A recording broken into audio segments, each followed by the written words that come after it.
নমস্কাৰ বন্ধুসকল, মোৰ অন্য এটি নতুন ভিডিঅ'লৈ আপোনালোকক স্বাগতম জনাইছোঁ।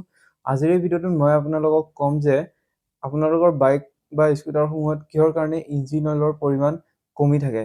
এনেকুৱা নহয় যে এইটো প্ৰব্লেমটো সকলো ধৰণৰ বাইকত বা বাইক কিনিলে এইটো প্ৰব্লেম হয়েই চবৰ বাইকতে, এনেকুৱা নহয়। কেতিয়াবা কিন্তু কিছুমান বাইকত এনেকুৱা হয় যে কি হয় ইঞ্জিন অইলৰ পৰিমাণটো সঘনাই কমি আহে বা সোনকালে কমি যায়। এই ইঞ্জিন অইলৰ পৰিমাণটো কমি যোৱাটো কিহৰ কাৰণে হয় তাৰ বিষয়ে আজিৰ এই ভিডিঅ'টোত ক'ম।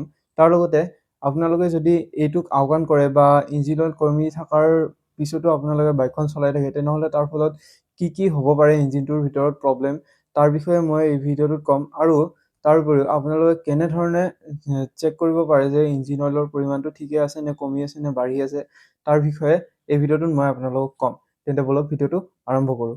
প্ৰথমতে জানি লওঁ আহক ইঞ্জিন অইলৰ পৰিমাণ কিহৰ কাৰণে কমি যায়। বন্ধুসকল, ইঞ্জিন অইলটো যদি সঘনাই কমি গৈ আছে তাৰ এটা কাৰণ হ'ব পাৰে যে ইঞ্জিন অইল বাৰ্ণিং হৈ আছে, অৰ্থাৎ ইঞ্জিনৰ ভিতৰত চিলিণ্ডাৰৰ ভিতৰত ইঞ্জিন অইলখিনিও পুৰা গৈ আছে। বন্ধুসকল, আমি সকলোৱে জানো যে আমাৰ বাইকৰ ইঞ্জিনৰ কম্বাচনৰ সময়ত ইঞ্জিনৰ ভিতৰত চিলিণ্ডাৰটোৰ ভিতৰত এয়াৰ ফিউলৰ মিশ্ৰণখিনি জ্বলে।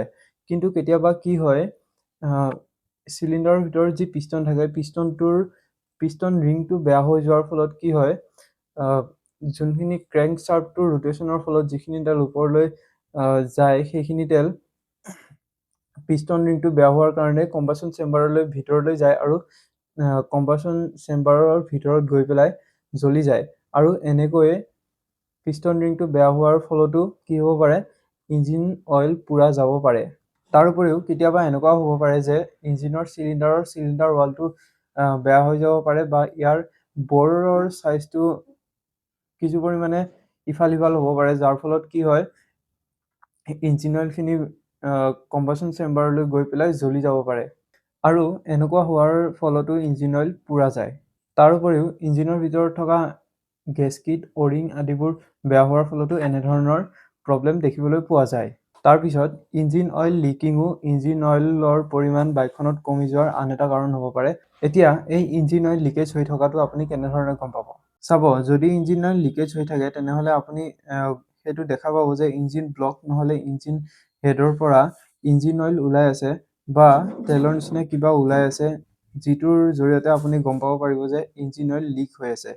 ইয়াৰ উপৰিও কেতিয়াবা ইঞ্জিন অইল ড্ৰেইন বল্টটো ঢিলা হৈ থকাৰ ফলতো বা ইঞ্জিন অইল ড্ৰেইন বল্টৰ থ্ৰেড বেয়া হৈ যোৱাৰ ফলতো ইঞ্জিন অইল লিকেজ হোৱা দেখিবলৈ পোৱা যায়।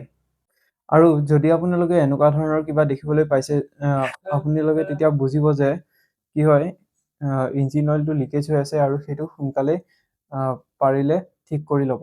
এতিয়া আমি জানি আহোঁ, যদি আপুনি কি কৰে ইঞ্জিন অইল কমি থকাৰ পিছতো বাইকখন চলাই থাকে, তেনেহ'লে কি প্ৰব্লেমৰ সন্মুখীন হ'ব পাৰে। প্ৰথমতে আমি সকলোৱে জানো যে যেতিয়া ইঞ্জিনটো মুভিং হয়, যেতিয়া ইঞ্জিনটো চলে, তেতিয়া ইঞ্জিনৰ ভিতৰত মুভিং পাৰ্টছবোৰ থাকে আৰু সেই মুভিং পাৰ্টছবোৰক ইঞ্জিন অইলবোৰে কি কৰি থাকে লুব্ৰিকেট কৰি থাকে।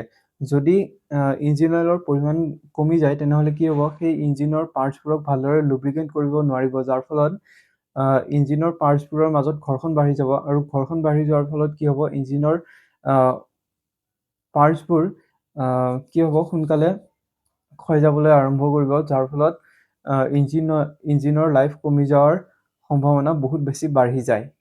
ঠিক সেইদৰে যদি আপুনি কি কৰে ইঞ্জিন অইলৰ পৰিমাণ একদম সঠিক পৰিমাণে ৰাখে, তেনেহ'লে ইঞ্জিনৰ ভিতৰত এনেকুৱা প্ৰব্লেমবোৰ দেখিবলৈ নাপায় আৰু ইঞ্জিনৰ লাইফো বহুত পৰিমাণে বাঢ়ি যোৱা দেখিবলৈ পোৱা যায়। তাৰ উপৰিও যদি ইঞ্জিনৰ অইলৰ পৰিমাণ কমি থাকে, তেনেহ'লে ইঞ্জিনটো অভাৰহিট হোৱা দেখিবলৈ পোৱা যায়।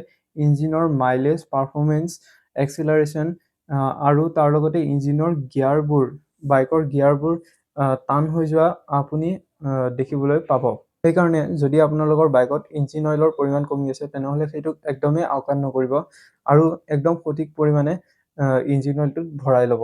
এতিয়া আপোনালোকে বাৰু ইঞ্জিন অইলৰ পৰিমাণটো কেনেকৈ চেক কৰিব? চাব, আজিকালিৰ যিমানবোৰ বাইক আছে, সেইবোৰ বাইকত এনেকুৱা ধৰণৰ গ্লাছৰ এটা থাকে, য'ত ইঞ্জিন অইলৰ লেভেলটো দেখাই থাকে, য'ত এটা মেক্সিমাম লেভেল আৰু মিনিমাম লেভেল এটা থাকে আৰু এই মেক্সিমাম লেভেল আৰু মিনিমাম লেভেলৰ মাজত ইঞ্জিন অইলৰ পৰিমাণটো থাকিব লাগে।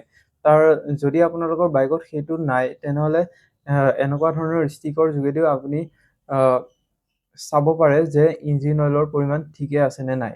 বন্ধুসকল, এইটোৱে আছিল আজিৰ ভিডিঅ', য'ত আপোনালোকক মই আজি ক'লোঁ যে কিমান পৰিমাণৰ ইঞ্জিন অইল আপোনালোকৰ বাইকত ইঞ্জিনত ৰাখিব লাগে, কেনেকৈ চেক কৰিব লাগে, আৰু যদি আপুনি ইঞ্জিন অইলৰ পৰিমাণ কমকৈ থকাৰ পিছতো বাইকখন চলাই থাকে, তেনেহ'লে কি কি প্ৰব্লেম আপোনালোকে ফেচ কৰিব পাৰে। আশা কৰোঁ আজিৰ ভিডিঅ'টোৰ জৰিয়তে আপোনালোকে বাইকৰ ইঞ্জিন অইলৰ ৰিলেটেড কিছু কথা জানিব পাৰিছে।